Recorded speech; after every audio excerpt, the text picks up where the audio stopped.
नमस्कार दोस्तों। इस वीडियो के अंदर आपका जून मंथ का जो पीआईबी न्यूज़ है वो पूरा कंप्लीट हो जाएगा। इस वीडियो को ही बार-बार देख लेना, इसको रिवीजन कर लेना। यहाँ पर मैंने जो भी बताया है वो याद करने का पर्पज़ से बताया है। जब मैं पीआईबी का फुल सेशन लेता हूँ, फुल सेशन में तो मैं आपको समझाता भी हूँ और याद करने के लिए मैं नोट्स भी देता हूँ। यहाँ पर सिर्फ मैंने नोट्स ही दिया है जिसको आपको याद रखना है, ठीक है? हालाँकि आपको समझ में भी आ जाएगा, लेकिन आपको यहाँ पर याद रखना है।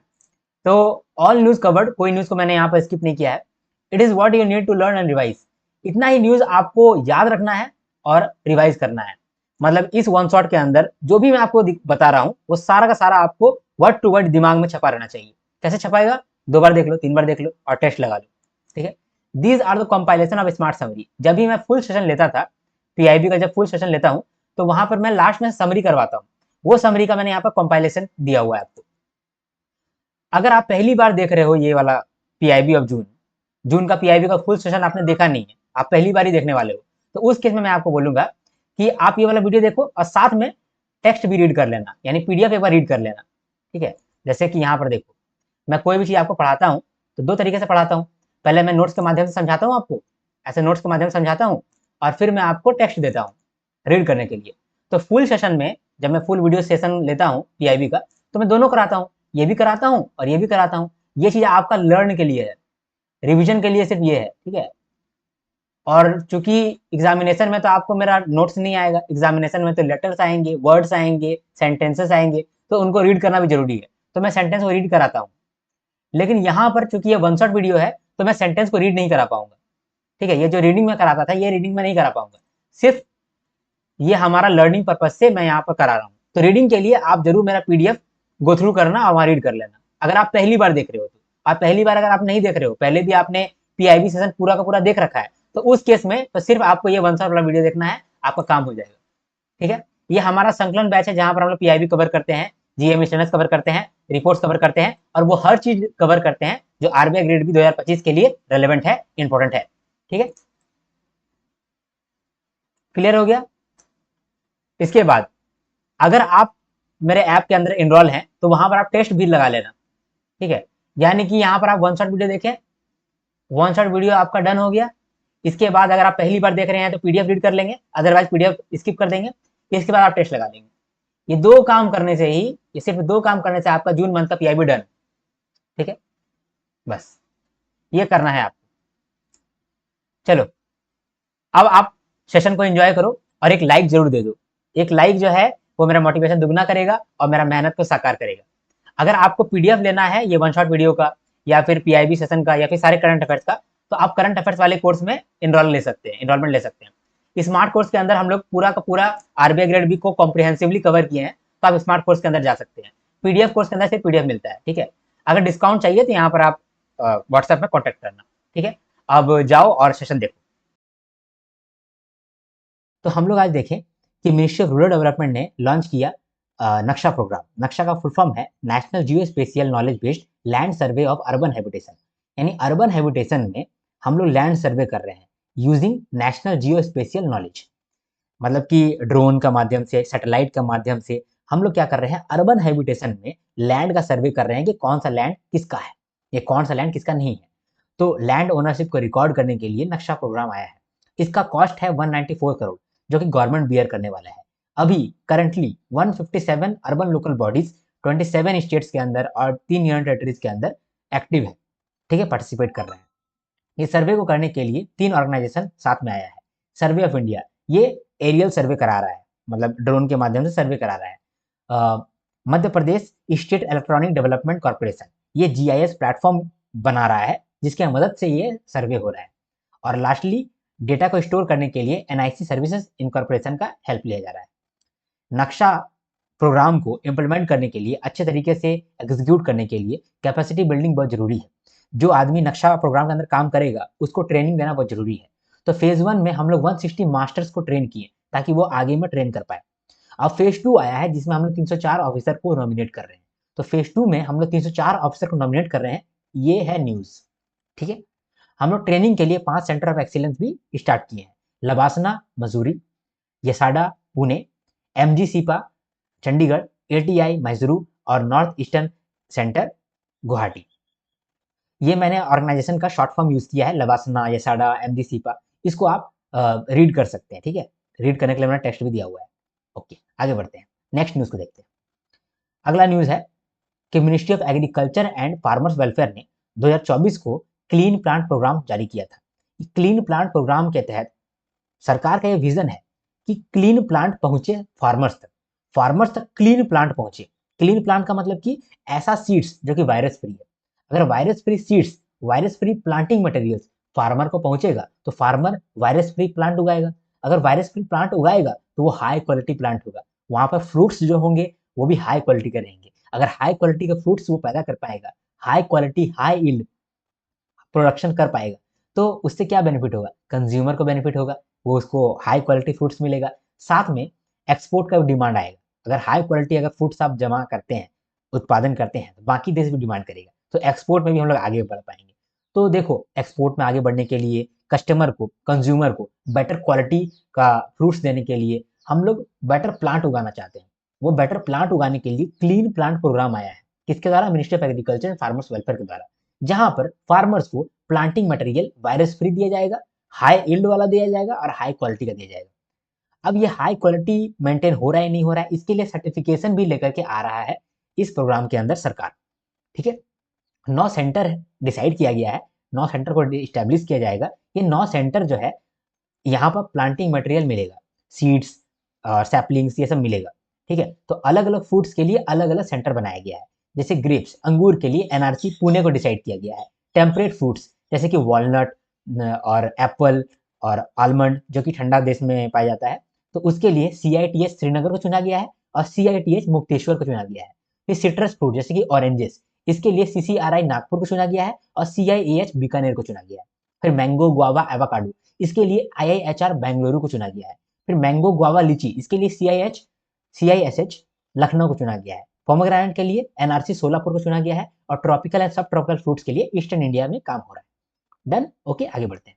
इसके बाद फिर हम लोग अगला न्यूज देखें कि मिनिस्ट्री ऑफ हैवी इंडस्ट्रीज ने 2024 को यानी 2024 को एक स्कीम जारी किया है to promote EV car manufacturing in India. आपको मालूम है, मैं कुछ दिनों पहले एक रील्स देख रहा था और वहां पर ये देख रहा था कि चाइना का शेंजन नाम का सिटी में ईवी पूरा भरा हुआ है, इलेक्ट्रिक व्हीकल्स चल रहा है, इलेक्ट्रिक फोर व्हीलर चल रहा है, जिसकी वजह से वहां का जो वेदर है वो बहुत अच्छा है। वहां पर AQI मात्र 20 का था, 20, मात्र 20 AQI में वो लोग सांस ले रहा था, बहुत अच्छा था, एयर पोल्यूशन था नहीं। तो इंडिया भी चाहता है कि हमारे सड़कों में भी AQI बहुत कम हो, एयर क्वालिटी इंडेक्स बहुत अच्छा हो और यहाँ पर सांस लेना आसान हो। तो इसके लिए इंडिया में ईवी का प्रमोशन बहुत जरूरी है। इंडिया में ईवी अभी बनता नहीं है, तो इंडिया में ईवी को प्रमोट कर रहे हैं, यहाँ पर ईवी का डिमांड कराना है। तो इसके लिए एक स्कीम जारी किया गया, नाम ही रखा गया इसका, scheme to promote EV car manufacturing in India. कैसे हम लोग मैन्युफैक्चरिंग को प्रमोट कर पाएंगे? सबसे पहले जो इम्पोर्टर्स है उसको बोलेंगे, उसको इंसेंटिव देंगे कि तुम इम्पोर्ट करो। अगर तुम इम्पोर्ट करोगे तो एक लिमिट में ही इम्पोर्ट करना। अगर वो इम्पोर्ट करेगा तो इसका मतलब क्या होगा कि इंडिया में डिमांड बढ़ जाएगा, लोग खरीदना चाहेगा। अगर डिमांड बढ़ जाएगा तो बाकी स्टार्टअप भी आएगा जो कि ईवी कार मैन्युफैक्चरिंग में हाथ बटाएगा। साथ में इंडिया में भी कार बनने लगेगा, क्योंकि बाहर का देश अगर इम्पोर्ट करेगा, इंडिया में यहाँ पर डिमांड बढ़ने लगा तो और इम्पोर्ट आएगा। ठीक है, तो यहाँ पर मिनिस्ट्री ऑफ हैवी इंडस्ट्रीज ने एक स्कीम जारी किया ईवी कार मैन्युफैक्चरिंग के लिए और कहा इंपोर्टर्स को कि आप लोग को इंसेंटिव दिया जा रहा है। आप लोग जो है E4 व्हीलर्स इंपोर्ट कर सकते हैं as completely built in units at the rate 15% duty, यानी 15% ड्यूटी के अंदर ही, यानी कि ये कम परसेंट है टैक्स का, तो कम परसेंट टैक्स में ही आप इंपोर्ट कर सकते हैं और 5 साल तक मैक्सिमम 8,000 E4 व्हीलर आप इंपोर्ट कर सकते हैं। ठीक है, जिसका मिनिमम CIF वैल्यू $35,000 होगा। CIF का मतलब होता है कॉस्ट इंश्योरेंस फ्रेट वैल्यू, यानी कि कोई सामान अगर आप मंगा रहे हैं, इंपोर्ट कर रहे हैं, तो उसका जो मेन कॉस्ट है, ब्रॉड वे में जो कॉस्ट है वो $35,000 मिनिमम होना चाहिए। इससे क्या बेनिफिट कि बेटर क्वालिटी का इंपोर्टेड आइटम आएगा हमारे देश में। उससे हमारा देश नया नया आइडियाज भी सीख लेगा, डिमांड भी बढ़ेगा और ईवी का जो मार्केट है ये भी हमारा बढ़ेगा। ठीक है, इसके साथ साथ कहा गया है कि जो भी इंपोर्ट करेगा उसको ये बेनिफिट तभी मिलेगा अगर उसने ये कमिट किया है कि वो इंडिया में इन्वेस्टमेंट करेगा 4175 करोड़ का कम से कम। तो जो भी अगर मान लो कि 4175 करोड़ का इन्वेस्टमेंट कर सकता है, उनको ही हम लोग अलाउ करेंगे कि आप लोग इंपोर्ट भी कर सकते हो। ये एक तरह का क्या उसको बोलते हैं, एक तरह का ये कैटलिस्ट कैसा काम कर रहा है कि हम तुमको इंसेंटिव दे रहे हैं कि तुम इंपोर्ट करो और सीखो और फिर अपने देश में ही बनाओ और अपने देश में ही बेचो। इससे क्या होगा कि ईवी और मार्केट हमारा इंडिया में बढ़ जाएगा।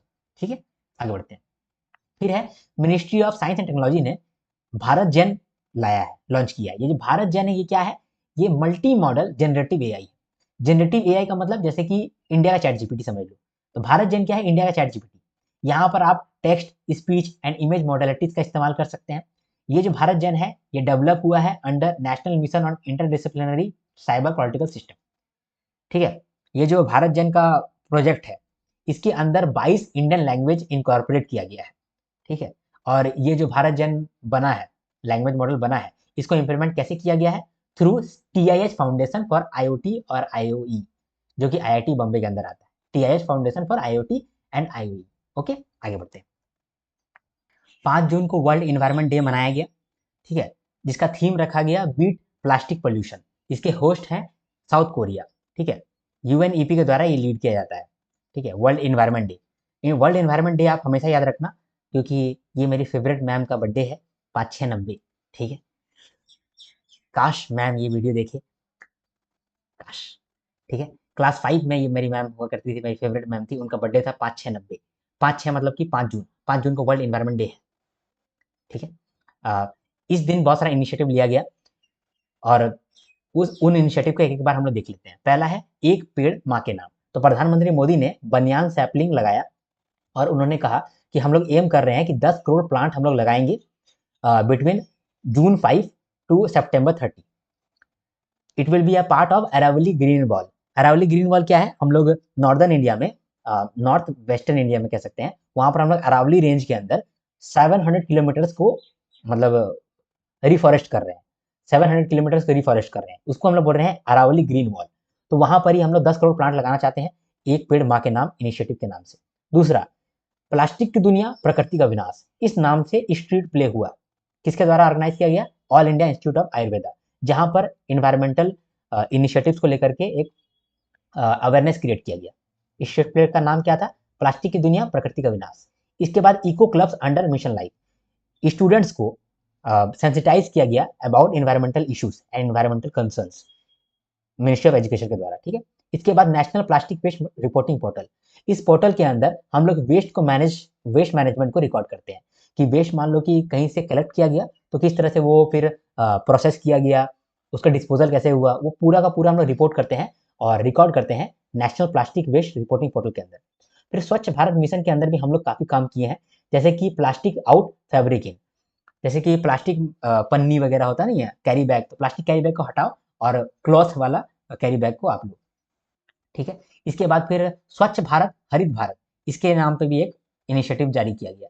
इसके बाद हम लोग प्लास्टिक का कलेक्शन करने लगे आरआरआर सेंटर में, रिड्यूस रीयूज रिसाइकल सेंटर में। ठीक है, इसके बाद प्लास्टिक भिक्षा ड्राइव, इसके अंदर जो सैनिटेशन वर्कर है ये डोर टू डोर जाकर के जो कि सिंगल यूज प्लास्टिक है उसको कलेक्ट करेंगे और आरआरआर सेंटर में जाकर दे देंगे, जिसके वजह से वो फिर रिसाइकल हो जाएगा।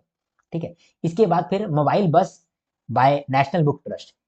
इसमें क्या हो रहा है, मोबाइल बस जो है ये अलग अलग जगह जा रहा है और लिटरेचर का माध्यम से, कुछ प्ले के माध्यम से अवेयरनेस फैला रहा है फॉर इन्वायरमेंट। इसके बाद तत्व इवेंट, ये भी ऑर्गेनाइज किया जाता है। तत्व इवेंट का फुल फॉर्म क्या है, transforming air temperature water through climate action. Okay, अगला न्यूज को देखते हैं। अगला न्यूज क्या कहता है, 16th सेंसस ऑफ इंडिया होने वाला है, 2 फेज में होने वाला है, 2 फेज में ही होता है सेंसस। पहला फेज है हाउस लिस्टिंग, दूसरा फेज है पॉपुलेशन एनुमरेशन। ये जो सेंसस है ये हर 10 साल में कंडक्ट होता है। लास्ट सेंसस हुआ था 2011 में और अभी फिर सेंसस हो रहा है 2027 में। तो इतना साल तो कैसे हो गया, 10 साल में अगर कंडक्ट होता है तो।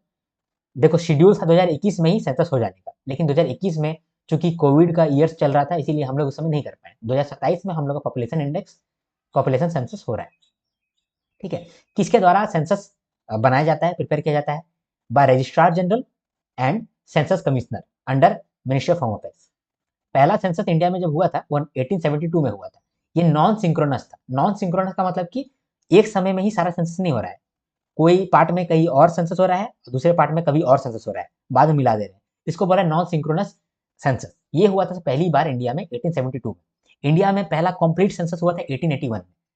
ये जो सेंसस होने वाला है अभी ये 16th सेंसस है इंडिया का, और इंडिपेंडेंस के बाद ये 8वां सेंसस। इस सेंसस में मतलब स्पेशल क्या है, फीचर्स क्या है, ये पहली बार डिजिटल सेंसस होने वाला है। यानी कि जो भी डेटा कलेक्ट किया जाएगा ऑफिसर के द्वारा वो ऐप में होगा, यानी आपके घर में आएगा, क्वेश्चन पूछेगा और ऐप के अंदर आपका डेटा कलेक्ट होगा। ठीक है, इसके बाद इसके अंदर कास्ट भी आपसे पूछा जाएगा। कुछ नए क्वेश्चनियर है, जैसे कि कास्ट क्या है आपका, माइग्रेशन अगर आप किए हैं तो क्या रीजन रहा है, टेक्नोलॉजी का यूज आप कैसे करते हैं, कितना कर रहे हैं। ठीक है, इसके बाद जेंडर इंक्लूजन पर भी सवाल आएगा। ठीक है, 1 अक्टूबर 2026 तक सुनो एरियाज में आपका सेंसस हो जाएगा। 1 मार्च 2027 तक रेस्ट ऑफ द एरियाज में आपका सेंसस हो जाएगा। ये रेफरेंस पीरियड है। ओके डन, आगे बढ़े। चलो, इसके बाद 8th एनवी स्टैट्स रिपोर्ट आया by NSO MoSPI, ministry of statistics and programme implementation, based on framework for development of environmental statistics. यहाँ पर इन्वायरमेंट को लेकर के बात कहा गया है इंडिया के बारे में। यहाँ पर कहा गया है क्लाइमेट को लेकर के कुछ बात, फिश प्रोडक्शन को लेकर कुछ बात और बायोडाइवर्सिटी को लेकर कुछ बात। क्लाइमेट में कहा है कि अगर हम लोग कंपैरिजन करते हैं 2001 से लेकर 2024 तक का, तो एनुअल मीन टेम्परेचर जो है वो 25.05 डिग्री से बढ़ करके 25.74 डिग्री सेल्सियस हो गया है। ठीक है, इसके बाद एनुअल मैक्सिमम टेम्परेचर जो है वो 19.3 डिग्री सेल्सियस से बढ़ करके 20.2 डिग्री सेल्सियस हो गया है, और एनुअल मिनिमम टेम्परेचर जो है वो 30.7 डिग्री सेल्सियस से बढ़ करके 31.2 डिग्री सेल्सियस हो गया है। इसके बाद फिश प्रोडक्शन का बात हुआ। फिश प्रोडक्शन का मतलब कि फिश कितना हम लोग उत्पादन कर रहे हैं।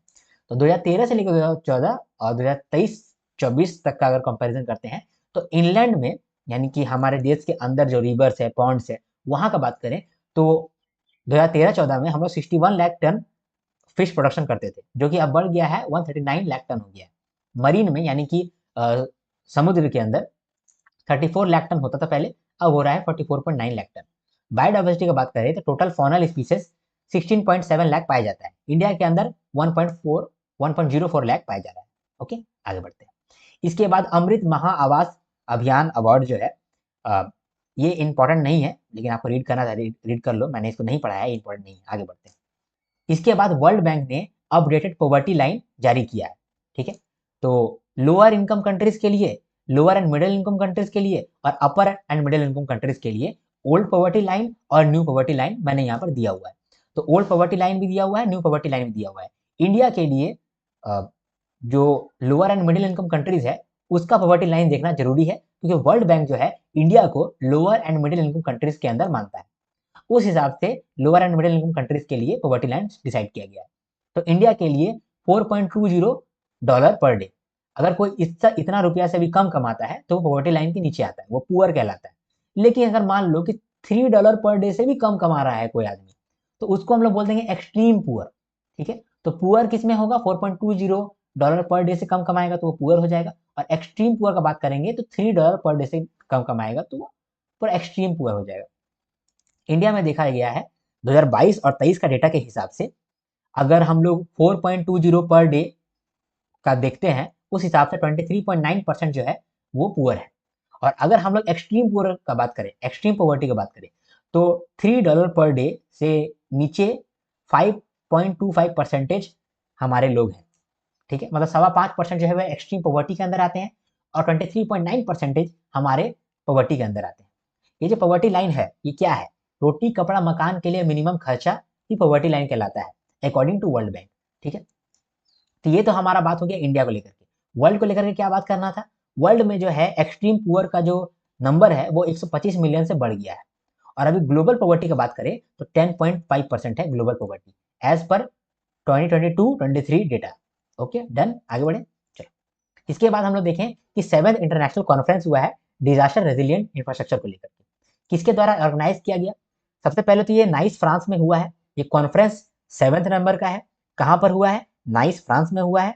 किस चीज को लेकर के हुआ है, डिजास्टर रेजिलिएंट इंफ्रास्ट्रक्चर को लेकर के हुआ है। किसके द्वारा ऑर्गेनाइज किया गया है, इंडिया के द्वारा। इंडिया का एक कोलिशन है, coalition for disaster resilient infrastructure, इन्होंने ही ऑर्गेनाइज किया है। ठीक है, ये जो कोलिशन है ये इंडिया के द्वारा ही लॉन्च किया गया था। इसका हेडक्वार्टर न्यू दिल्ली में है। थीम क्या रखा गया है, shaping A resilient future for coastal region. प्रधानमंत्री मोदी ने कुछ रिसेंट ग्लोबल डिजास्टर का नाम लिया और कहा कि देखो ग्लोबल डिजास्टर अभी हो रहा है, हम लोग को एक ग्लोबल डिजास्टर से बचने के लिए अपने आप को स्ट्रॉन्ग करना पड़ेगा। इसके लिए 5 ग्लोबल प्रायोरिटी भी बताया है। तो प्रधानमंत्री मोदी ने पहले बताया कि ग्लोबल डिजास्टर से रिसेंट में क्या हो चुका है, और उसके बाद बताया कि 5 ग्लोबल प्रायोरिटी। ठीक है, 5 ग्लोबल प्रायोरिटी एक एक करके देखते हैं कौन कौन सा ग्लोबल डिजास्टर के बारे में प्रधानमंत्री मोदी ने बात किया। साइक्लोन रिमल जो कि इंडिया और बांग्लादेश में आया था, हरिकेन बेरिल जो कि कैरेबियन में आया था, कैरेबियन आइलैंड में, typhoon Yagi south east Asia में आया था, हरिकेन हेलेन ये यूएस में आया था, टाइफून यूसागी फिलीपींस के अंदर आया था, और साइक्लोन चिडो ये आया था अफ्रीका के अंदर। 5 ग्लोबल प्रायोरिटी को भी देख लेते हैं। सबसे पहला है integrate disaster resilience into education, यानी जो हायर स्टडीज कर रहे हैं, ठीक है, हायर इंस्टीट्यूट के बच्चे हैं, मतलब उनको एजुकेट करो डिजास्टर रेजिलियंट के बारे में, यानी कि किस तरह से डिजास्टर्स को हम लोग रोक सकते हैं, बचाया जा सकता है डिजास्टर से, या फिर डिजास्टर को कैसे हम लोग कंट्रोल कर सकते हैं, कैसे हैंडल करेंगे, इस चीज के बारे में एजुकेट करो, कोर्सेज बनाओ, मॉड्यूल बनाओ, ठीक है। इसके बाद ग्लोबल डिजिटल रिपोजिटरी बनाओ। ये जो ग्लोबल डिजिटल रिपोजिटरी होगा, इसके अंदर ये डेटा रहेगा कि कौन कौन सा देश में कौन कौन सा डिजास्टर्स आया और उसको बचने के लिए कौन कौन सा उपाय हेल्प किया। तो हम लोग को ये मालूम चलेगा कि अगर इस तरह का डिजास्टर फिर से होता है तो कौन सा कदम उठाना है, ठीक है। इसके बाद innovative financing for resilience, strong बनने के लिए इनोवेटिव फाइनेंसिंग भी करो। साथ में जो स्मॉल आइलैंड डेवलपिंग स्टेट्स है उसको लार्ज ओशन कंट्री का दर्जा दो, ठीक है, और उनसे सीखो कि जब उनके पास डिजास्टर आता है तो वो क्या करते हैं, कैसे उसको उस पर पार पाते हैं, ठीक है।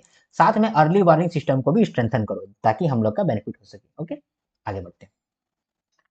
इसके बाद नेशनल ई विधान एप्लीकेशन आया। ये एप्लीकेशन के अंदर क्या होगा, लेजिस्लेटिव प्रोसेस जो है वो डिजिटल बन जाएगा। एमएलए, एमपी टैबलेट और लैपटॉप का इस्तेमाल कर पाएंगे टू व्यू एजेंडाज, क्वेश्चंस, ठीक है, वोट, ठीक है। तो ये डिजिटल प्लेटफॉर्म है by ministry of parliamentary affairs. One app for all assembly. अभी फिलहाल 28 स्टेट और यूनियन टेरिटरी ने साइन कर लिया है एमओयू ताकि इस एप्लीकेशन को यूज कर पाए। अभी लेटेस्ट है पुडुचेरी असेंबली, ठीक है। इस एप्लीकेशन में विजन ये है वन नेशन वन एप्लीकेशन। 2020 में ये लॉन्च हुआ था, ठीक है, और इसका फंडिंग है 373.9 करोड़, सेंट्रली स्पॉन्सर्ड है, ठीक है। यूनियन टेरिटरीज के लिए 100% सरकार देगा, central government. North eastern states के लिए 90:10 का रेशियो है, 90% सरकार देगा सेंट्रल गवर्नमेंट और 10% देगा स्टेट गवर्नमेंट। और रेस्ट ऑफ द कंट्रीज के लिए 60% देगा सेंट्रल गवर्नमेंट और 40% देगा स्टेट गवर्नमेंट। मालूम है आपको इतना, ठीक है। ये जो नेवा है नेशनल ई विधान एप्लीकेशन, इसके अंदर भाषणी का इंटीग्रेशन भी हो जाएगा, यानी कि AI/ML का इस्तेमाल करके लैंग्वेज का ट्रांसलेशन हो पाएगा, ठीक है। डन, आगे बढ़ते हैं। इसके बाद प्रधानमंत्री सुरक्षित मातृत्व अभियान, ठीक है, इसको 9 साल हो गया है, 2016 में ये लॉन्च किया गया था, प्रधानमंत्री सुरक्षित मातृत्व अभियान। ये सुरक्षित मातृत्व का मतलब क्या होता है कि ममता को आप सुरक्षा कर दिए हैं। ममता को सुरक्षा का मतलब जो भी ऐसा नई माँ बनने वाली है, जो कि नए बच्चे को जन्म देने वाली है, उन लोग का डेथ हो जाता है, यानी मैटरनल डेथ और न्यूनेटल डेथ बहुत होता है। जब बच्चा को जन्म देने वाली होती है, या तो माँ का डेथ हो जाता है या तो बच्चा का डेथ हो जाता है। तो उस तरह का जो डेथ है, जिसको हम लोग बोलते हैं मैटरनल डेथ और न्यूनेटल डेथ, उस डेथ को हम लोग को रिड्यूस करना है। तो इसके लिए ये अभियान लाया गया था 9 साल पहले, 2016 में। तो प्रधानमंत्री सुरक्षित मातृत्व अभियान, इसके अंदर हम लोग मैटरनल डेथ और न्यूनेटल डेथ इसको रिड्यूस करना चाहते हैं। कैसे रिड्यूस करेंगे, पहले हम लोग ये चेक कर लेंगे कि कौन हाई रिस्क प्रेगनेंसी के अंदर है।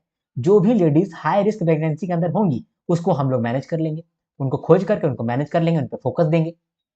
कैसे हम लोग खोजेंगे उनको, तो सबसे पहले तो हम लोग ये बोलते हैं कि सेकेंड और थर्ड ट्राइमेस्टर के अंदर सभी महिलाएं जो कि प्रेग्नेंट है उनको फ्री मंथली चेकअप दिया जाएगा हर महीने के 9 तारीख को। तो हर महीने के 9 तारीख को गवर्नमेंट हॉस्पिटल के अंदर फ्री मंथली चेकअप मिलेगा अगर कोई प्रेग्नेंट महिला सेकेंड या थर्ड ट्राइमेस्टर के अंदर है। इनसे क्या मालूम चलेगा, हम लोग को ये मालूम चल जाएगा कि कौन सा हाई रिस्क प्रेग्नेंट लेडी है। अगर हम लोग को ये मालूम चल गया तो हम लोग एक्स्ट्रा केयर उन पर कर पाएंगे, उनको मेडिसिन दे पाएंगे, ठीक है। हम लोग क्या करते हैं, जो हाई रिस्क वाली महिला होती है उनको हम लोग रेड स्टिकर से डिनोट करते हैं और ग्रीन स्टिकर से डिनोट करते हैं जो कि लो रिस्क प्रेगनेंसी के अंदर आती है, ठीक है। जनवरी 2022 को ये स्कीम को एक्सटेंड किया गया था, जहां पर हम लोग एक्स्ट्रा ट्रैकिंग कर रहे थे रेड स्टिकर्स का। साथ में फाइनेंशियल इंसेंटिव भी हम लोग प्रोवाइड कर रहे हैं हाई रिस्क वुमेन के लिए।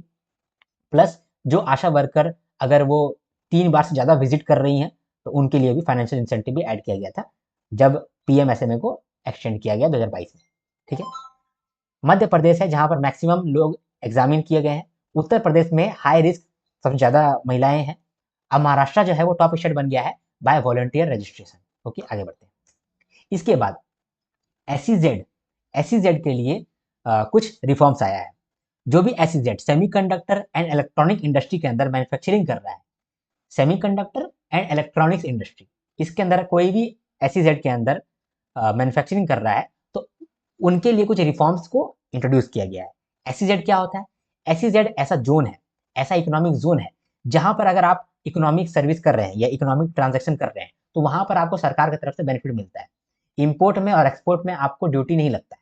इंपोर्ट भी आप खुले से स्पेशल लाइसेंस के बिना ही कर सकते हैं, ठीक है। ज्यादा आप पे चेकिंग नहीं होता है, कस्टम का भी, टैक्स का भी एग्जम्पशन मिलता है, फास्ट अप्रूवल मिलता है। तो स्पेशल इकोनॉमिक जोन में अगर आप मतलब अप्लाई करोगे तो आप स्पेशल इकोनॉमिक जोन के अंदर आ सकते हो और साथ में आपको फिर बहुत सारा बेनिफिट भी मिलेगा। अभी सेमीकंडक्टर और इलेक्ट्रॉनिक इंडस्ट्री के लिए हम लोग चाहते हैं कि एक्सपोर्ट ज़्यादा हो, साथ में यहाँ पर मैन्युफैक्चरिंग ज़्यादा हो, इंपोर्ट भी कर सके हम लोग, यहाँ मैन्युफैक्चरिंग भी कर सके, एक्सपोर्ट भी कर सके, सेमीकंडक्टर और इलेक्ट्रॉनिक्स इंडस्ट्रीज के अंदर। तो इन दोनों इंडस्ट्री के अंदर हम लोग कुछ रिफॉर्म्स लेकर के आए हैं। रिफॉर्म्स लेकर के आए हैं रूल 5 में, रूल 7 में। रूल 5 में पहले बोलते थे कि अप्लाई करने के लिए मिनिमम लैंड जो है वो 50 हेक्टेयर्स का होना चाहिए, लेकिन अभी उसको कम कर दिए हैं, 10 हेक्टेयर कर दिए हैं। यानी किसी के पास अगर मिनिमम 10 हेक्टेयर भी है तो वो एसईजेड के लिए अप्लाई कर सकता है। अब रूल 7 कहता है कि पहले जो है ना हम लोग वैसा लैंड जिसमें अगर 1% भी लीगल क्लेम हो सकता है, डिस्प्यूटेड लैंड है, तो उसमें हम लोग एसईजेड अलाउ नहीं करते थे। लेकिन अभी हम लोग कर दिए हैं कि अप्रूवल के बाद अलाउ हो सकता है। बोर्ड ऑफ अप्रूवल जो है एसईजेड को अलाउ कर सकता है अगर लैंड जो है वो मॉर्गेज्ड है या फिर लीज्ड है with central government, state government या फिर देयर एजेंसीज। ओके, आगे बढ़ते हैं। इसके बाद इंडिया का ट्रांसपोर्ट इंफ्रास्ट्रक्चर को लेकर के कुछ डेटा दिया गया है पीआईबी के अंदर 2014 से लेकर के 2025 के बीच में, यानी ये 10 साल हो गया ना, ये 10 साल के बीच में इंडिया का ट्रांसपोर्ट इंफ्रास्ट्रक्चर बहुत इंक्रीज हुआ है, बढ़ा है। तो क्या क्या हुआ है? रेलवेज के अंदर 68 वंदे भारत आया है, 45,000 किलोमीटर का ट्रैक इलेक्ट्रीफाई हो गया है। हाईवे का बात करें तो हाईवे का जो लेंथ है वो 60% से बढ़ गया है। अभी जो हाईवे का लेंथ है 1,46,204 किलोमीटर है। भारतमाला प्रोजेक्ट के अंदर 26,425 किलोमीटर का हम लोग का रोड बनना था, कितना बन चुका है? 20,378, ठीक है, इतना बन गया है। 20,378 किलोमीटर बन गया है। एयरपोर्ट का बात करें तो 88 एयरपोर्ट्स बन चुका है, ऑपरेशनल हो गया है अंडर उड़ान स्कीम, ठीक है। उड़ान स्कीम का फुल फॉर्म है उड़े देश का हर एक नागरिक। इस स्कीम के अंदर हम लोग रीजनल फ्लाइट्स चलाते हैं।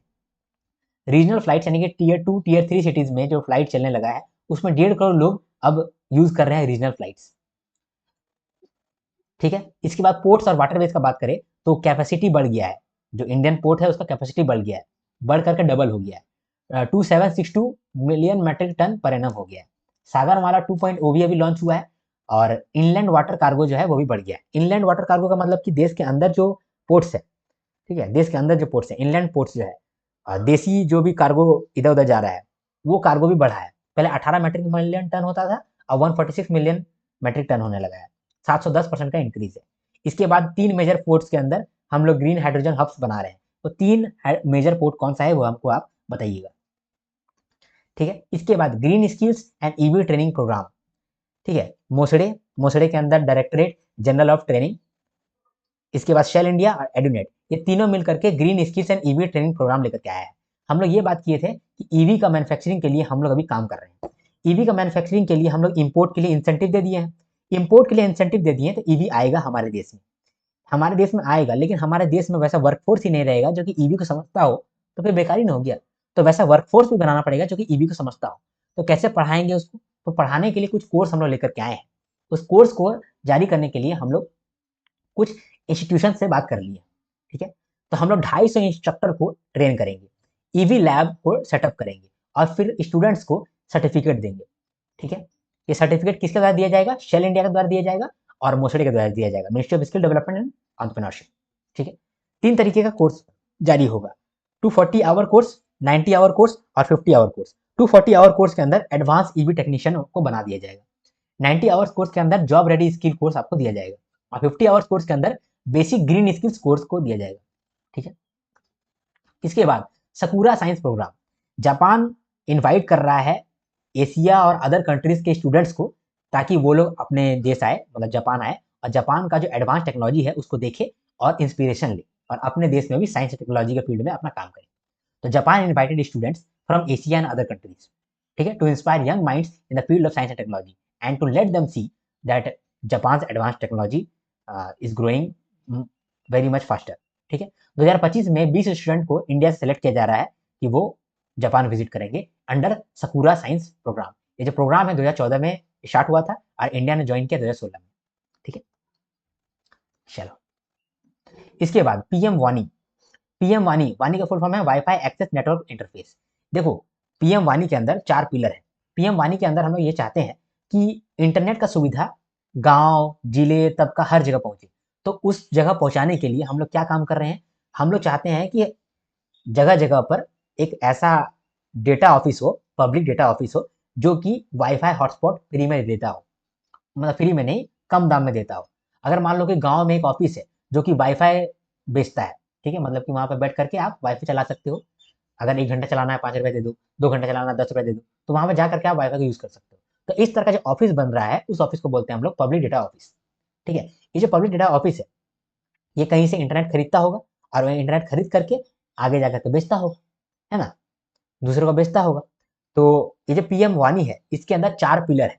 पहला है पीडीओ, पब्लिक डेटा ऑफिस, जो कि सेटअप कर रहा है वाईफाई को और वाईफाई को बेच करके पैसा अर्न कर रहा है, कम ही दाम ले रहा है। ठीक है, एक तो पिलर ये हो गया पीडीओ, पब्लिक डेटा ऑफिस। दूसरा है पब्लिक डेटा ऑफिस एग्रीगेटर, जो कि पब्लिक डेटा ऑफिस के ऊपर में रहता है और पब्लिक डेटा ऑफिस को ये गाइड करता है, ऑथराइज करता है, प्लान को रिचार्ज करवाता है, यूसेज देता है, केवाईसी करवाता है।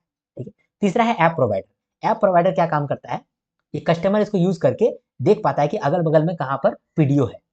ठीक है, और लास्ट में सी डॉट, सी डॉट जो है वो मैनेज करता है, कोऑर्डिनेट करता है। ठीक है, ये 4 पिलर है जिसके तहत ये पीएम वानी चल रहा है। अभी क्या हुआ है, ट्राई का अमेंडमेंट आया है, telecom regulatory authority of India का अमेंडमेंट आया है कि जो पीडीओज है इसको इंटरनेट खरीदने में महंगा पड़ता है। तो अभी कहा गया है कि PDO can't be charge more than double of what regular broadband users पे। मान लो कि आप अगर वाईफाई खरीदते हो, ठीक है, वाईफाई का आप यूज कर रहे हो, तो 200 MBPS अगर आपको लेना है तो मान लो कि अभी आपको 900 रुपये पेमेंट करना पड़ता है। ठीक है, आपको पेमेंट करना पड़ता है, हम लोग को पेमेंट करना पड़ता है। अगर मान लो कि पीडीओ खरीदेगा तो उसको 900 का डबल 1800 हो गया। हम लोग 900 पे करते हैं तो 900 का डबल 1800, 1800 से ज्यादा पेमेंट नहीं करना पड़ेगा पीडीओ को। तो अगर पीडीओ को 1800 से ज्यादा पेमेंट नहीं करना पड़ेगा, प्लस उसके पास वाईफाई भी आ गया है, तो वो क्या करेगा, वो सस्ता में और आदमी लोग को देगा, सस्ता में अपना सर्विस प्रोवाइड करेगा। अगर सस्ता में सर्विस प्रोवाइड करेगा तो गांव जिले सब जगह में वाईफाई का नेटवर्क पहुंचेगा और इसी बहाने गांव शहर हर जगह में इंटरनेट का सुविधा पहुंचेगा। इंडिया डिजिटल बन पाएगा, डिजिटल इंडिया का आ, और क्या उसको बोलते हैं, और उसका ये होगा उद्घाटन हो, नहीं उद्घाटन नहीं, उसका मतलब और डेवलपमेंट होगा। ठीक है, आगे बढ़ते हैं। इसके बाद है इंडिया सिप्रस ज्वाइंट स्टेटमेंट। अभी सिप्रस और इंडिया के लीडर मिले हैं और आपस में इन लोगों ने ज्वाइंट स्टेटमेंट जारी किया है। सिप्रस जो है इंडिया का परमानेंट यूएनएससी मेंबरशिप को बैक करता है, मतलब इंडिया सपोर्ट कर रहा है कि इंडिया जो है वो यूएनएससी का, यूनाइटेड नेशन सिक्योरिटी काउंसिल का मेंबरशिप में परमानेंट हिस्सेदारी ले ले। ठीक है, अब सिप्रस ने इंडिया को मतलब सपोर्ट किया तो इंडिया भी सिप्रस को सपोर्ट करता है। India supports independence and sovereignty of Cyprus. इसके बाद दोनों कंट्री ने आपस में सपोर्ट कर लिया एक दूसरे को। अब दोनों कंट्री ने मिलकर के शपथ लिया, वो किया to disrupt terror financing and action against terrorist. ये लोग टेरर फाइनेंसिंग को रोकेंगे, डिसरप्ट करेंगे यूजिंग एफएटीएफ। ठीक है, उसके बाद फिर टेररिस्ट जो है उन पे एक्शन लिया जाएगा, जो कि यूएन ईयू के द्वारा डेजिग्नेटेड टेररिस्ट है, उन पे एक्शन लिया जाएगा। सिप्रस जो है इंडिया का economic corridor, India middle east Europe इसको सपोर्ट किया है। साथ में 2025 के अंत तक इंडिया और सिप्रस दोनों मिल करके एक मोबिलिटी पायलट प्रोग्राम भी फाइनलाइज करेगा, ताकि इंडिया और सिप्रस के बीच में ट्रैवल हो सके वर्क के लिए और टूरिज्म के लिए। ठीक है, इसके बाद सिप्रस का हाईएस्ट सिविलियन ऑनर जो है प्रधानमंत्री मोदी को दिया गया। ठीक, इसके बाद समर्थ प्रोग्राम के बारे में हम लोग समझे। समर्थ प्रोग्राम के अंदर क्या हो रहा है, देखो हम लोग चाहते हैं कि जो भी ऐसा स्टार्टअप है जो कि नेक्स्ट जनरेशन टेक्नोलॉजी पे काम कर रहा है, जैसे कि AI, IoT, quantum technology, telecom software application, ठीक है, 5G 6G, तो उन सब स्टार्टअप को हम लोग चुनेंगे, उनको हम लोग हेल्प देंगे। ठीक है, फाइनेंशियल भी हेल्प करेंगे, मेंटरशिप भी देंगे, कुछ अपॉर्चुनिटीज भी देंगे। ठीक है, जिससे क्या होगा, वो लोग हमारे देश को आगे बढ़ाएंगे। तो समर्थ प्रोग्राम के अंदर यही होता है। तो सी डॉट जो है वो डीपीआईटी रिकॉग्नाइज स्टार्टअप को पहले चुनता है, सेलेक्ट करता है। ठीक है, 18 स्टार्टअप को अभी चुना गया है, ये है न्यूज। इस साल में हम लोग को 36 स्टार्टअप को चुनना है, एक ईयर में हम लोग को 36 स्टार्टअप को चुनना है। अभी हम लोग 18 स्टार्टअप को चुने हैं। इन लोग को हम लोग कुछ बेनिफिट देंगे, जैसे कि अप टू 5 लाख ग्रांट मिलेगा हर एक स्टार्टअप्स को। 6 महीना का ऑफिस स्पेस मिलेगा दिल्ली और बेंगलुरु में। सी डॉट का लैब को इस्तेमाल कर पाएंगे ये लोग। मेंटरशिप इन लोग को मिलेगा सी डॉट का टेक्नोलॉजिस्ट से, एक्सपर्ट से, ठीक है, प्रोफेशनल से। साथ में अपॉर्चुनिटी भी मिलेगा फ्यूचर कोलैबोरेशन के लिए और फंडिंग के लिए। ये जो काम हो रहा है ये किसके द्वारा इंप्लीमेंट हो पा रहा है? इंप्लीमेंट किया जा रहा है एसटीपीआई के द्वारा और टाई के द्वारा। एसटीपीआई का मतलब कि software technology park of India, और टाई का मतलब कि द इंडस एंटरप्रेन्योर। ठीक है, आगे बढ़े, आगे बढ़ते हैं। ठीक है, इसके बाद है इंटरनेशनल बिग कैट अलायंस का पहला असेंबली हुआ है। कहाँ पर हुआ है? न्यू दिल्ली में हुआ है। ठीक है, तो फर्स्ट असेंबली हुआ है, यानी पहली बार बाकी देश का आदमी लोग मिलकर के बात किया है। न्यू दिल्ली में हुआ है और यहाँ पर 9 डेलीगेटीज आए थे, 9 देश से आया थे लोग। तो यहाँ पर 9 डेलीगेटीज कौन कौन से थे? India, Cambodia, Bhutan, Kazakhstan, Estonia, Guinea और लिबेरिया, सोमालिया, सुरिनाम। ठीक है, ये जो है अलायंस है, इसमें 7 बिग कैट को हम लोग कंजर्व करने का बात करते हैं। टाइगर, लायन, चीता, leopard, snow leopard, Jaguar and Puma. हम लोग ये जो आईबीसी है, इंटरनेशनल बिग कैट अलायंस, इसको 2023 में लॉन्च किए थे और 150 करोड़ हम लोग अलॉट किए हैं फॉर 5 ईयर्स, 2023-24 से लेकर के 2027-28 तक के लिए।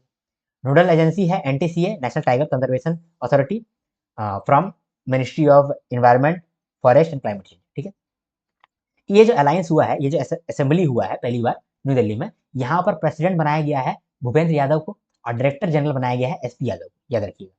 ठीक है, चलो इसके बाद कुछ शॉर्ट न्यूज था जो हम लोग देख चुके हैं, जैसे कि इंडिया और डेनमार्क के बीच में एमओयू साइन हुआ है फॉर ग्रीन शिपिंग।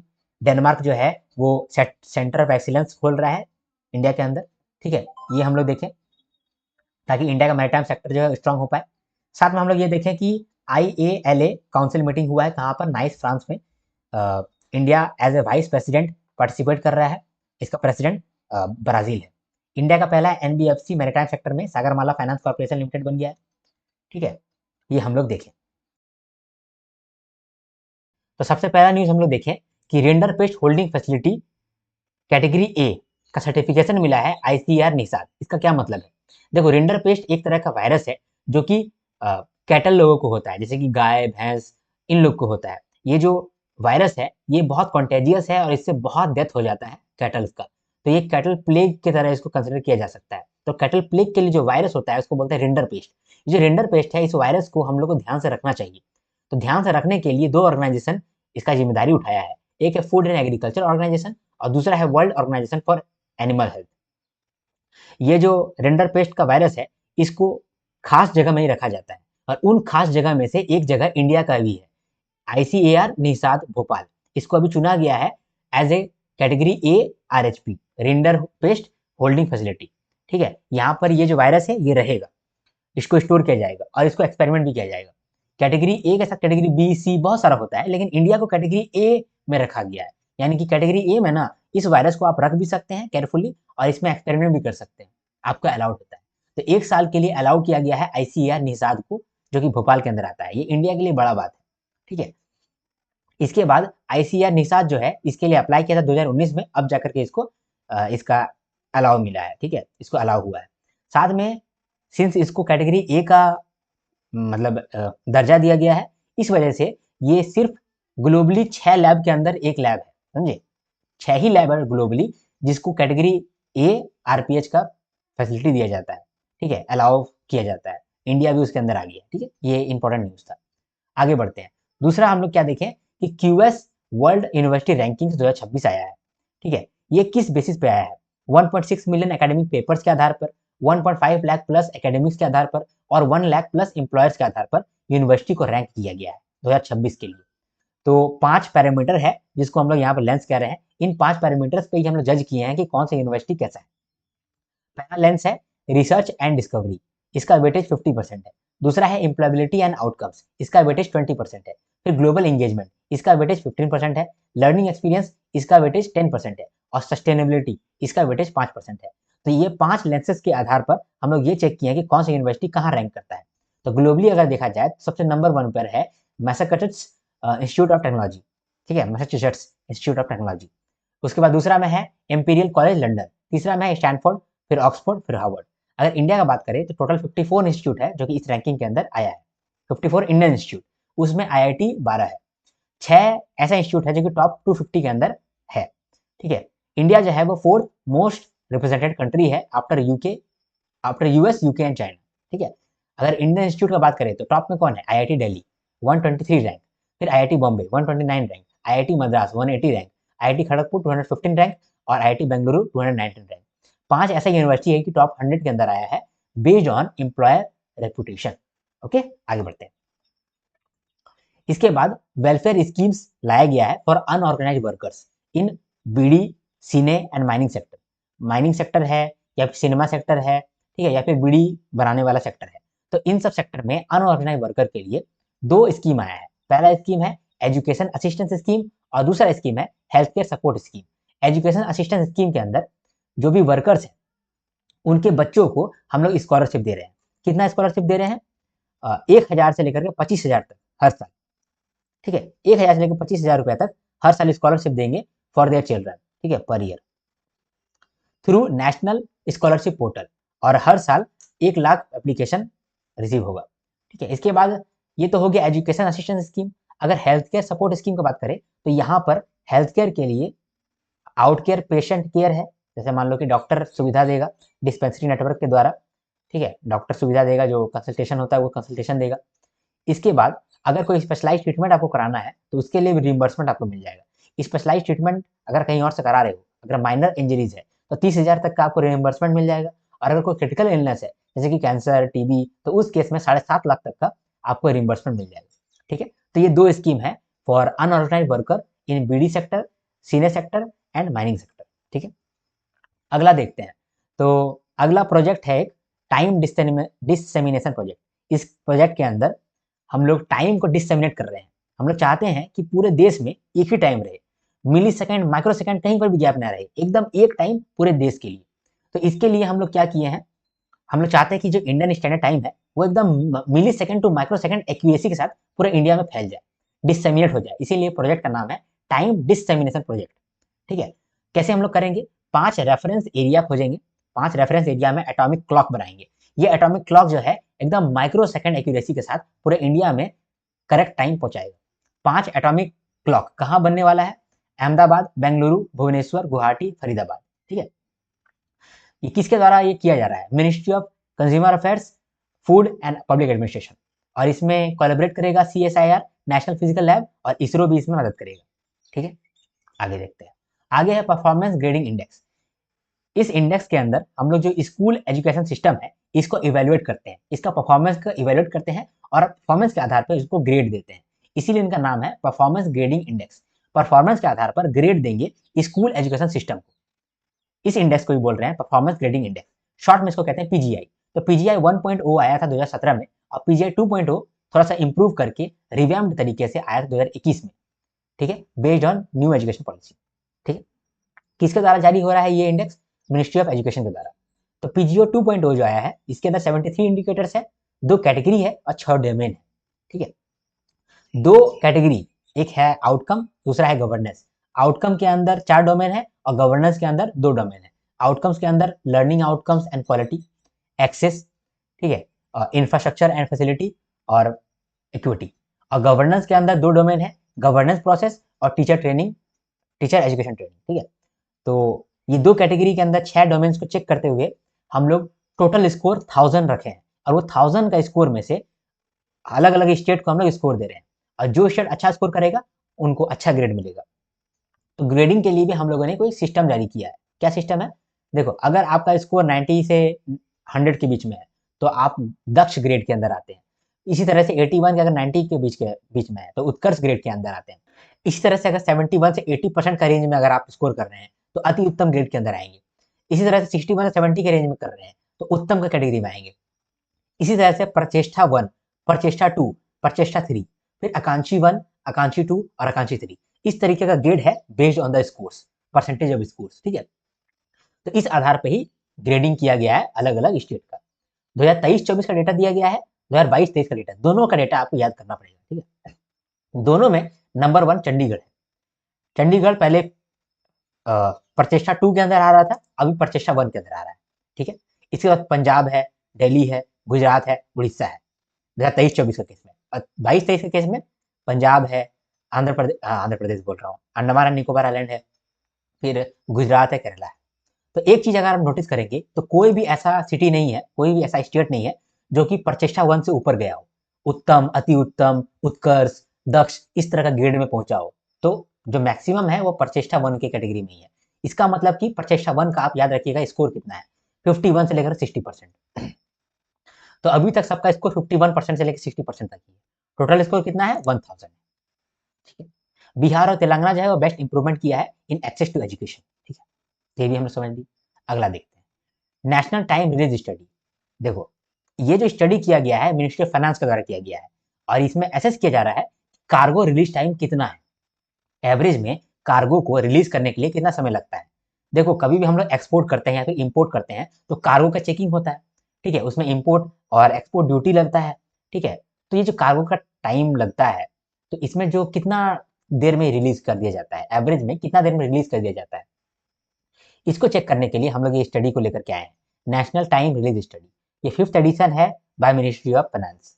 ये जो स्टडी है ये 15 लोकेशन में कंडक्ट किया गया है अंडर 4 कैटेगरीज। 4 कैटेगरीज कौन कौन से हैं याद रखिएगा।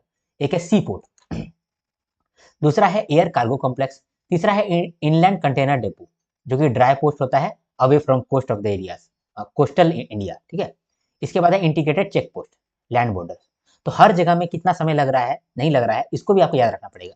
तो इंपोर्ट कार्गो, इंपोर्ट अगर किए हैं कोई कार्गो को तो उसको रिलीज करने में कितना समय लगता है एवरेज, वो यहाँ पर दिया हुआ है। फिर एक्सपोर्ट कार्गो, अगर मान लो कि हम लोग एक्सपोर्ट कर रहे हैं तो उसको रिलीज करने के लिए कितना समय लगता है।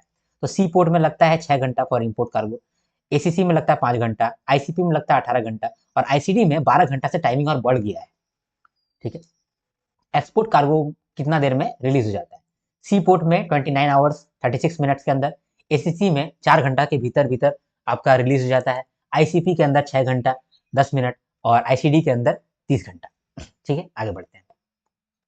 इसके बाद है पीएम सूर्य घर योजना को और एक्सेलरेट करने के लिए सिटी एक्सेलेटर प्रोग्राम आया है। ठीक है, तो पीएम सूर्य घर योजना को एक्सेलरेट करने के लिए, सूर्य घर के अंदर क्या होता है कि हम लोग हर सिटीज के अंदर सोलर पैनल लगा रहे हैं। ठीक है, और वहां से हम लोग इलेक्ट्रिसिटी जनरेट करेंगे। तो ये है पीएम सूर्य घर। पीएम सूर्य घर के अंदर ही सिटी एक्सेलेटर प्रोग्राम अभी जारी किया गया है। इसका फेज 1 जो है वो 30 सिटीज के अंदर होगा, और फेज 2 में ये 100 सिटीज में इंक्लूड कर दिया जाएगा। यहाँ पर हम लोग क्या कर रहे हैं, सिटी को एक्सेलरेट कर रहे हैं।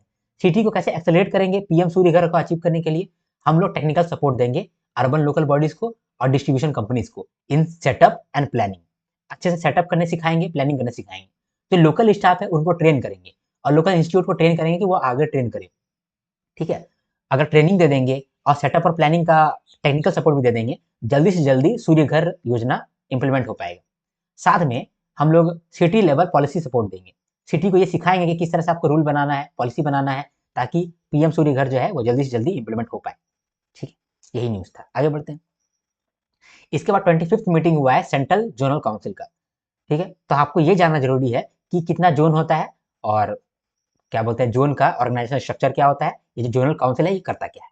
सबसे पहले तो ये 5 जोन होता है, इंडिया के अंदर 5 जोन है और एक स्पेशल जोन है। 5 जोन कौन कौन सा है, नॉर्थर्न, ईस्टर्न, वेस्टर्न, सदर्न, बीच में सेंट्रल, ये 5 हो गया, और एक स्पेशल है नॉर्थ ईस्टर्न। ठीक है, तो northern, eastern, western, southern, central और नॉर्थ ईस्टर्न। ठीक है, ये काम क्या करता है, ये लोग काम क्या करता है, इंटर स्टेट डिस्प्यूट्स को रिजॉल्व करता है, economic, social and infrastructure development को कोऑर्डिनेट करता है, और कोऑपरेटिव फेडरलिज्म को प्रमोट करता है। इसका अगर हम लोग मतलब क्या बोलते हैं इसको कंपोजिशन देखें, ये जोनल काउंसिल है, इसका अगर हम लोग कंपोजिशन देखें तो इनका जो चेयरपर्सन होता है वो होम मिनिस्टर होता है। इसका जो वाइस चेयरपर्सन होता है वो सीएम होता है स्टेट्स का। जिस स्टेट्स में वो, जो जोन में वो स्टेट्स है ना, तो वो स्टेट का ही सीएम वाइस चेयरमैन बनता है, और ये हर साल रोटेट होते रहता है। ठीक है, तो रोटेटिंग पर ईयर ऐसे लिख सकते हो आप। ठीक है, अब इसमें मेंबर कौन रहता है, इस जोनल काउंसिल में मेंबर कौन रहता है, तो सीएम रहता है क्योंकि वो तो वाइस चेयरमैन है, plus 2 minister from each state. ठीक है, उसके 2 यूनियन टेरिटरी मेंबर्स रहता है। ठीक है, आगे बढ़ते हैं। ये जो 2 मेंबर है, 2 मिनिस्टर है फ्रॉम ईच स्टेट, इसको नॉमिनेट करता है गवर्नर। इसको भी आप याद रखिएगा। ठीक है, आगे बढ़ते हैं। इसके बाद नव्या नाम का प्रोग्राम लॉन्च किया गया है। ठीक है, किसके द्वारा, ministry of women and child development के द्वारा और ministry of skill development and entrepreneurship के द्वारा। नव्या का फुल फॉर्म क्या है, nurturing aspirations through vocational training for young adolescent girls, जो कि यंग एडोलसेंट गर्ल है, मतलब कि ऐसी लड़कियां जो कि 16 से 18 साल की एज की हैं, अभी उन्होंने क्लास 10 पास किया है, तो उन लोग को हम लोग चाहते हैं कि वोकेशनल ट्रेनिंग दें। वोकेशनल ट्रेनिंग से क्या होगा, उनको जॉब मिलना आसान हो जाएगा। तो मोस्टली ये देखा गया है कि अधिक से अधिक लड़कियां जो हैं वो क्लास 10 पास करती हैं, क्लास 12 पास करके उनका शादी कर दिया जाता है। तो क्लास 12 पास करने से पहले ही उनको वोकेशनल ट्रेनिंग दे दो, ताकि होगा क्या कि अगर उनको वोकेशनल ट्रेनिंग मिल जाएगा तो वो कहीं पर भी जॉब ले सकेंगी, और जॉब ले सकेंगी तो वो इंडिपेंडेंट हो पाएंगी। तो वोकेशनल ट्रेनिंग देने के लिए ministry of women and child development plus ministry of skill development and entrepreneurship, इन लोग दोनों ने मिलकर के नव्या प्रोग्राम लाया है, जिसका फुल फॉर्म है nurturing aspirations through vocational training and young adolescent girls. ठीक है, यूपी से इसको लॉन्च किया गया था, 27 डिस्ट्रिक्ट के अंदर ये कवर्ड है। इसको सपोर्ट मिल रहा है अंडर पीएम कौशल विकास योजना। ठीक है, कौन कौन सा वोकेशनल ट्रेनिंग इन लोग को दिया जाएगा? ग्राफिक डिजाइनिंग, इसका ट्रेंड है। ड्रोन एंड स्मार्टफोन असेंबली, इसका ट्रेंड आने वाला है।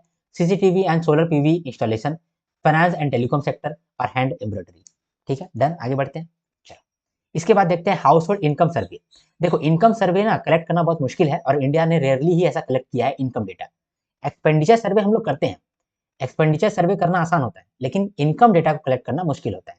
लेकिन इस बार हम लोग चाहते हैं कि हम लोग जो है एक टेक्निकल एक्सपर्ट ग्रुप बनाए हैं, उनका हेल्प से हम लोग एक्यूरेट डेटा इकट्ठा कर लें। तो इंडिया पहली बार हाउस होल्ड इनकम सर्वे 2026 करने वाला है। ठीक है, under technical expert group Surjit Bhalla के अंदर, जो कि फॉर्मर एग्जीक्यूटिव डायरेक्टर है आईएमएफ के। ये गाइड करेंगे एनओसो को टू गेट एक्यूरेट नहीं, एक्यूरेट डेटा। ओके, चलो, इसमें कहा गया है कि 1955 1958 में हम लोग कोई भी डेटा रिलीज नहीं किए थे। हालांकि उस समय इनकम सर्वे हुआ था, लेकिन डेटा रिलीज नहीं हुआ था। फिर 1964 में और 1969 में इनकम सर्वे आया था, लेकिन ये हाउस होल्ड सर्वे के पार्ट था एक। ठीक है, इसके बाद 1983-84 में स्मॉल पायलट प्रोजेक्ट चलाया गया था, लेकिन वहां पर भी इनएक्यूरेट रिपोर्टिंग हुआ था, डेटा रिलायबिलिटी का इशू था, डेटा पे रिलाई नहीं कर सकते थे। इस बार जो है हम लोग चाहते हैं कि अच्छा डेटा मिले, एक्यूरेट डेटा मिले, जिसपे हम लोग रिलाई कर पाए। ठीक, आगे बढ़ते हैं। फिर training of trainers by gram panchayat. ग्राम पंचायत जो है वो ट्रेनर को ट्रेनिंग दे रहा है। ठीक है, अब training of trainers by gram panchayat, ministry of Panchayati Raj इस स्कीम को लेकर के आया है। ठीक है, और इसके अंदर सपोर्ट करेगा आईआईएम अहमदाबाद। तो आईआईएम अहमदाबाद ट्रेनिंग देगा, किनको ट्रेनिंग देगा? ट्रेनर्स को। ये ट्रेनिंग देगा कि आगे जाकर तुम ट्रेन करो ग्राम पंचायत के लोगों को और ग्राम पंचायत को, ताकि ग्राम पंचायत जो है अपना रिवेन्यू खुद जनरेट कर पाए। ठीक है, अपना कैसे जनरेट कर पाएगा? अच्छे तरीके से टैक्सेशन लगाए, अच्छे तरीके से बिहेवियर साइंस को यूज करके टैक्स कलेक्शन को बढ़ाए। ठीक है, अपना फ्यूचर इनकम को प्लान कर पाए, फोरकास्ट कर पाए। ठीक है, स्वॉट एनालिसिस कर पाए, ताकि ग्राम पंचायत जो है वो ग्रोथ कर पाए। तो ये सब सिखाने के लिए आईएम अहमदाबाद को चुना गया है बाय मिनिस्ट्री ऑफ पंचायती राज। ठीक है, 65 ट्रेनर्स को अभी सेलेक्ट किया गया है इन 16 स्टेट्स और यूनियन टेरिटरीज, जो कि ग्राम पंचायत को ट्रेन करेगा to raise their own funds, own source revenue. कैसे होगा? ठीक है, यहाँ पर बताया गया कैसे होगा। Plan to improve local tax and fees, use behavioural science to increase taxation collection. ठीक है, forecasting and planning future revenue, finding innovative ways to finance village project, स्वॉट एनालिसिस फॉर ग्रोथ और managing project under GPDP, gram panchayat development plan. ठीक है, आगे बढ़ते हैं। इसके बाद स्पेस में हमारे इंडियन एयरफोर्स के ग्रुप कैप्टन शिवांशु शुक्ला गए हुए हैं एक्सियम 4 मिशन के तहत। तो वहां पर जब गए हुए हैं तो उनके द्वारा कुछ हम लोग एक्सपेरिमेंट कराना चाहते हैं। तो 7 तरीके का एक्सपेरिमेंट है जो कि उनको करने के लिए हम लोगों ने कहा है। कौन कौन सा एक्सपेरिमेंट है? पहला है माइक्रो एल्गी। हम लोग ये देखना चाहते हैं कि माइक्रो एल्गी किस तरह से रिएक्ट करता है स्पेस के अंदर। ठीक है, किस तरह से ग्रो करता है। ठीक है, तो study how edible algae grow in space for food, oxygen, water recycling. ठीक है, माइक्रो एल्गी हम लोग को मालूम चल जाएगा, तो इससे हम लोग का फूड रिसाइकलिंग, ऑक्सीजन रिसाइकलिंग ऐसा हो पाएगा। ठीक है, इसके बाद स्प्राउटिंग सीड्स जैसे कि मूंग और मेथी, ये जो है ये किस तरह से स्प्राउट कर पा रहा है, इसका न्यूट्रिशन स्टडी कैसे हो रहा है, ये हम लोग करने के लिए इनको भेजे हैं। इसके बाद मसल लॉस, मतलब कि ये चेक करेंगे कि मसल लॉस कैसे हो पा रहा है और मसल कैसे वीक हो जा रहा है स्पेस के अंदर। ठीक है, टार्डीग्रेड्स इस तरह का माइक्रोस्कोपिक एनिमल है जिसको भेजा गया है सुभाष शुक्ला के साथ, जो कि ये चेक करेंगे कि वहां पर उनका सर्वाइवल हो रहा है कि नहीं हो रहा है। देखो, बात क्या है कि ये जो ऑर्गेनाइजेशन सब है ना, ये ऑर्गेनाइजेशन सब सुभाष शुक्ला को कुछ कुछ आइटम दे दिया है बोला कि वहां जाकर के आप रहना बस उसके साथ, और जब लेकर के आओगे वो सब आइटम को, हम लोग चेक कर लेंगे कि वो सब आइटम क्या कर रहा है। ठीक है, तो अब चूंकि कोई एक आदमी जा रहा है इंडिया की तरफ से, तो जा रहा है तो उसका फायदा उठा लेते हैं ना, इसीलिए बहुत सारे टॉपिक पे हम लोग एक्सपेरिमेंट भी कर ले रहे हैं साथ ही साथ। तो टार्डीग्रेड्स नाम का एक माइक्रोस्कोपिक एनिमल है, उसको हम लोगों ने भेजा है ताकि उसका भी टेस्ट कर पाए, सर्वाइवल हो पा रहा है कि नहीं हो पा रहा है एक्सट्रीम स्पेस कंडीशन के अंदर। डिजिटल इंटरफेस यूज, वहां पर जाकर के इंटरनेशनल स्पेस स्टेशन में जाकर के किस तरह से हम लोग इंटरफेस को यूज करते हैं, ये भी सीखने के लिए भेजा गया है इनको। फिर साइनोबैक्टीरिया ग्रोथ, साइनोबैक्टीरिया का चेक किया जाएगा कि किस तरह से ग्रो करता है यूजिंग यूरिया, ठीक है, माइक्रोग्रेविटी के अंदर। फिर seed resilience, rice, tomato etcetera, ये स्पेस में सर्वाइव कर पाता है कि नहीं कर पाता है, इसको चेक करने के लिए भी भेजा गया। ठीक है, तो 7 तरह के टॉपिक है, इन पे एक्सपेरिमेंट करने के लिए भेजा गया। डन, आगे बढ़ते हैं। इसके बाद इंडिया का पोर्ट और शिपिंग सेक्टर को डिजिटली मॉडर्नाइज करने के लिए इनिशिएटिव लॉन्च किया गया है ministry of ports, shipping and waterways के द्वारा। तो 5 तरीके का इनिशिएटिव है, सबको एक बार देखते हैं। ठीक है, पहला है डिजिटल सेंटर ऑफ एक्सीलेंस। देखो एक एमओयू साइन हुआ है ministry of port, shipping and waterways के साथ और सीडेक के साथ। ठीक है, to establish a digital centre of excellence, जो कि इनोवेशन के लिए काम करेगा, बेटर प्लानिंग देगा और स्मार्ट टेक्नोलॉजी डेवलप करेगा, to modernise operation and logistic port और शिपिंग सेक्टर के अंदर। फिर एक सागर सेतु नाम का एक प्लेटफॉर्म आया है, जो कि एक सिंगल प्लेटफॉर्म है जहां पर सारा स्टेक होल्डर रहेगा, जिससे कि प्रोसेसिंग टाइम कम हो जाएगा और पेपर वर्क भी कम हो पाएगा। इसके बाद दृष्टि फ्रेमवर्क है, जो कि मैरीटाइम विजन और अमृतकाल विजन को मॉनिटर करता है और ट्रैक करता है। दृष्टि का फुल फॉर्म आप याद रखिएगा, data driven decision support review institutional system for hashing and tracking implementation. बहुत बड़ा है इसका फुल फॉर्म, दृष्टि नाम बनाने के चक्कर में इतना बड़ा कर दिया नाम। ठीक है, इसके बाद स्टैंडर्ड स्केल ऑफ रेट्स, ये भी डिसाइड किया गया है for major port. Major port में कितना टैरिफ रहना चाहिए, इसका एक यूनिफॉर्म टेम्पलेट सेट किया है, इसका नाम है स्टैंडर्ड स्केल ऑफ रेट्स।